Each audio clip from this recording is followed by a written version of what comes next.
Welcome to the Unlist. This is the 25th episode for this channel, so yay, I made 25.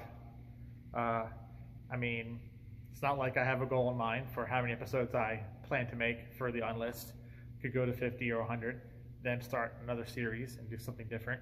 I mean, it's going to be me in front of a camera talking anyway, so whatever I call my videos, whatever the series is, doesn't really matter so much. So I'm probably just going to stick with the Unlist, unless I really decide to do a more formatted type of video, then I might have another series. But for now, congratulations if you're here watching. You're watching the 25th episode of the Unlist on this channel, Uranus Radari channel. So now, today's episode is going to be about a designer fragrance brand that gets virtually no conversation at all in the online fragrance community. Again, I'm not really in the Fragrantica forums, so there might be some talk going on there that I'm unaware of, but I know at least on base notes, no one really talks about this brand unless it's about their older, vintage, long discontinued fragrances. But you know, that's base notes. So base noters are going to base note, right? They're going to do as they do. And one thing we base noters love, we love our discontinued fragrances. We love chasing our unicorns. We love our holy grails, okay? It's what we do. We put on the Indiana Jones hat and we get the whip. And we go in search of that one last surviving bottle of whatever it was that was made 30, 40 years ago and blah, blah, blah, blah. Or it's some niche brand that has since shuttered, and so same thing. If there's a very, very limited quantity of this fragrance and it's a very obscure, you know, if you know kind of a thing, we tend to go nuts over it. But see, even in that context, right? Even in that context, this house still does not get much conversation. So even when we're talking long gone shuttered designers and long gone perfume brands that are really only just a glimmer in granddaddy's eye, even under that specific conversational topic, this brand still does not come up. So that's why we're not going to have a very long video today, right there. So anyway, the house is MCM Worldwide. So obviously if you saw the title card, the thumbnail, you already know, okay? You already know. So all of that build-up I just did was kind of for nothing because you guys already knew. Anyway, MCM Worldwide. They had a lot of fragrances in the 80s and mid-90s, but they actually formed back in 1976. And the reason for this video is we're going to discuss their newest fragrance, which is called MCM Onyx, released this year in 2023. But before we get to Onyx, we need to build up first so you understand why Onyx may or may not really be a big deal anyway.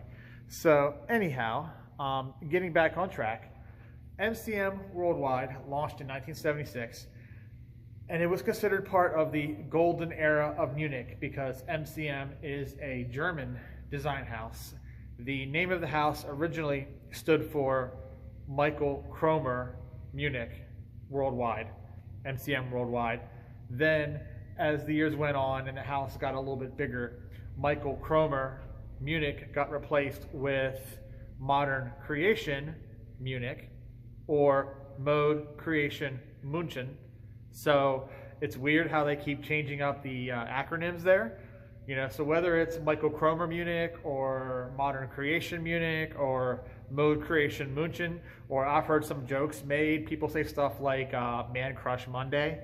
So now that's a joke that you guys really have to know about the 80s to understand because, you know, in the 80s gay club scene, yeah, a lot of the gays in the gay club, and in the 90s too, when I was in the clubs in the 90s, okay? Even into the 90s, but it started in the 80s, but in the 90s, you know, the guys wore the cute little backpacks, and the cute little backpacks were the MCM Worldwide backpacks. They had the little eagle stamp all over them and the little brass plate on the back. And the brass plates actually had numbers, so you knew which one of how many you had. And all, basically the wealthy gays. So all the wealthy gays that could afford all the toys and all the nice shoes and everything, they'd have the little cute backpacks and they'd do their little dance in the club, like the little backpack on, you know. That's just what they did, okay? So that whole Man Crush Monday kind of jokes because, you know, you see the guy with the little backpack, and you're like, okay, who's this man crush today? You know, it's Man Crush Monday because we got the guy in the backpack. Anyway, that's a long shot that most of you guys are not going to get that joke, but that's okay. So MCM Worldwide obviously is most famous for those little cute backpacks. And nowadays, the ladies like them, the guys like them, everyone likes them. That's why the brand's still around. The little cute backpacks have kind of become the hallmark of MCM Worldwide. I mean, they also have other things too. They have other leather goods. And that little eagle pattern, by the way, that's called Cognac Visetos. Cognac Visetos is the official name of that pattern that appears in all the bags. So this brand was kind of born of the disco era, 76. And so that's why they become associated with clubs. Not just gay clubs, but all clubs. Just nightclubs, clubbing, discotheques in general. If you are someone who is well-heeled, you're of wealth, and you want to be noticed, you get the MCM Worldwide stuff. You get, you get the handbags, you get the purses, you get the little cute backpack, whatever, okay? They have shoes too. Anything that's basically a leather good is kind of the whole point of this house. And all of their things have that Cognac Visetos pattern, the little MCM logo with the bird on it, that kind of goes almost like how Houndstooth does. It goes in a pattern across the whole thing. So the fragrances, they started in the 80s. And since the MCM Worldwide brand had that modern heritage, because like I said, we're only talking 40 years here, but they had that modern heritage of being ostentatious, conspicuous consumption, nouveau riche, that kind of display of status, display of wealth. They're not like Brooks Brothers or Louis Vuitton, where it's all old money, where it's meant to be reserved and well-made, but generally not loud. It's not like that at all. This is definitely, I'm coming up, so you better get this party started, right? To quote Pink. Definitely, MCM is that kind of vibe. Very similar in some ways to Paco Rabanne. Paco Rabanne likes to have the loud bottles and the loud fragrances too. So the difference here being that Paco Rabanne's actual fashions are not loud. Their fragrances are very loud, but their fashions kind of run the gamut. MCM, their fragrances and their fashions kind of both take that loud, clubber, extroverted approach. And when we go back to the 80s and we see stuff like MCM Success, MCM 24 Evening, MCM Silver, all of those fragrances are basically big, bold, heavy, sometimes sweet, resinous, ambery. Okay, now this was a different kind of sweet. We're not talking ethyl maltol gourmandy sweet. We're talking more like vanilla and benzoin and stuff like that, and fruit notes. So if you're in the train of thought where you like the older style clubbers, you like stuff like Lapidus Pour Homme, you like stuff such as Lagerfeld Photo, you like Joop Homme by Wolfgang Joop, you like Nico's Sculpture, you like Roma Uomo by Laura Biaggiata, you like Jean-Paul Gaultier Le Male, the original Le Male, anything in that train of thought, then this is basically where we're going with MCM as a house. That's what their older fragrances were like. They were all of that heavy, rich, kind of blooming, sweet-ish sort of style. I'm not the biggest fan. I sampled a lot of those older MCMs, and I know the vintage guys are going to be like, oh, no, they were amazing, and da-da-da. I like a lot of vintage fragrances, and I like a lot of powerhouse fragrances from the 80s. I love a lot of that stuff. But for some reason, the MCM stuff never really did it for me. I tried Evening, 24 Evening. I tried Silver. I tried Success. They just didn't do it for me. So fast forward into the current day, and we see that MCM has been out of the fragrance game for a little while. Their last fragrances came out in the late 90s, 97, 98. And the reason for that is Michael Kromer, who was the original namesake for the house. Remember, it was Michael Kromer, Munich. Michael Kromer actually was charged with tax evasion by the German government. So in 97, he got convicted, I guess, and he had to pay a bunch of money. So then MCM kind of went, it imploded. Investors pulled out. So it wasn't until like 2005 that a Korean investment firm decided to buy the nameplate and revive MCM. So for a little while, for about 10 years, MCM didn't exist. So I think Sunju is the name of the Korean investment firm. Sunju actually went, okay, you know what?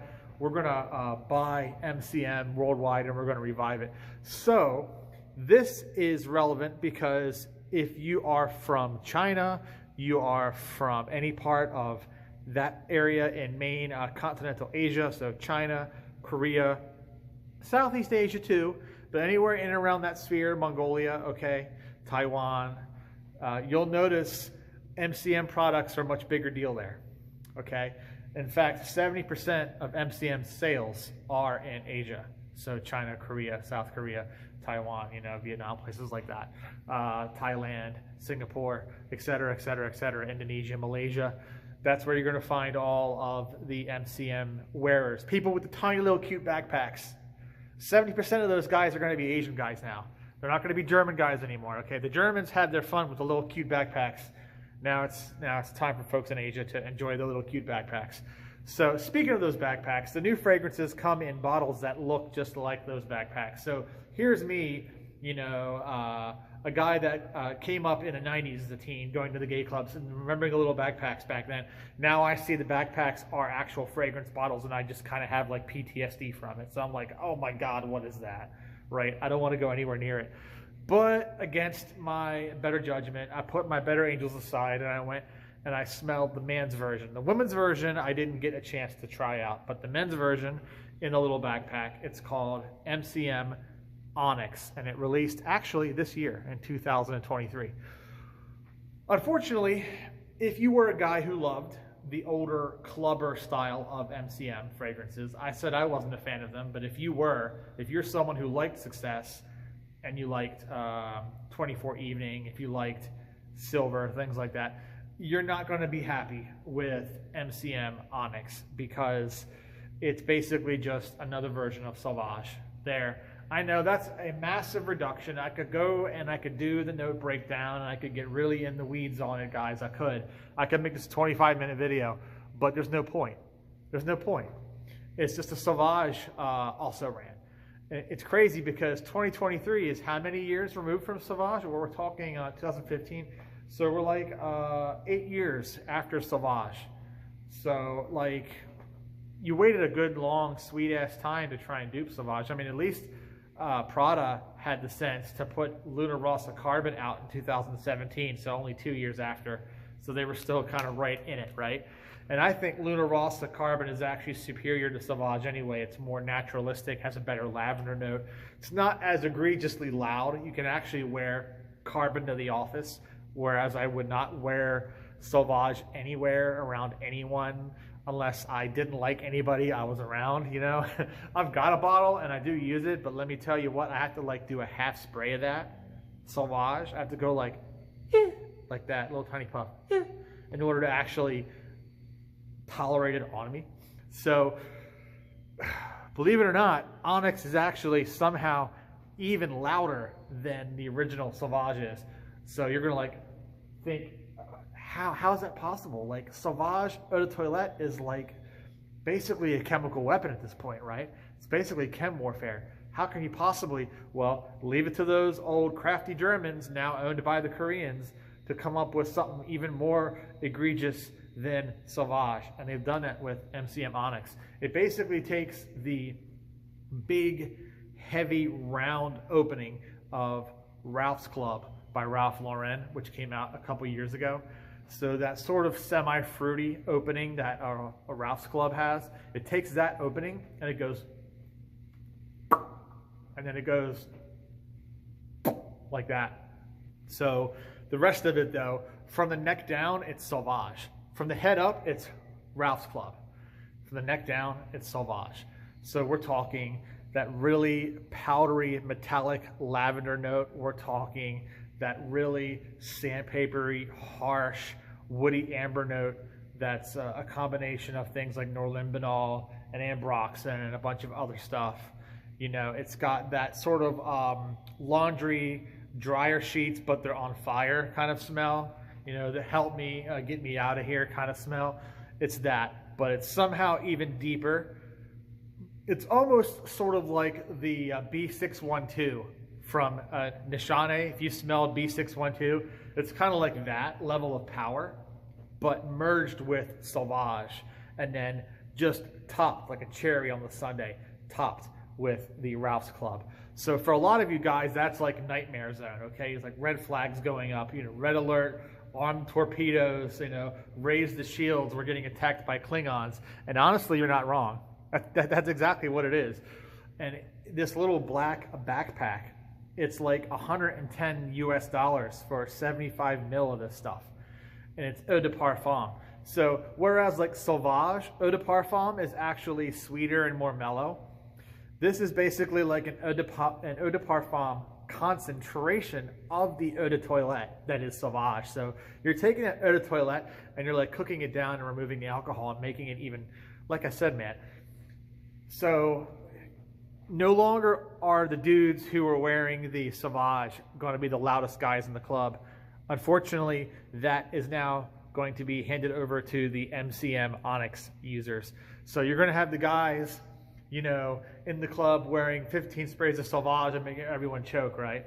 But then you're going to have the guy who's wearing his 8 sprays of MCM Onyx going to come walking in the club, and then people are just going to straight up pass out. They're just going to die right there on the floor. Because I swear, I sprayed like 2 sprays of this MCM Onyx on, like, you know, on my hand, and I was holding my arm like this. I was like, dear Lord in heaven, and I'm not Christian, okay? Dear Lord in heaven, what is this, you know? I need a young priest and an old priest, you know, quick.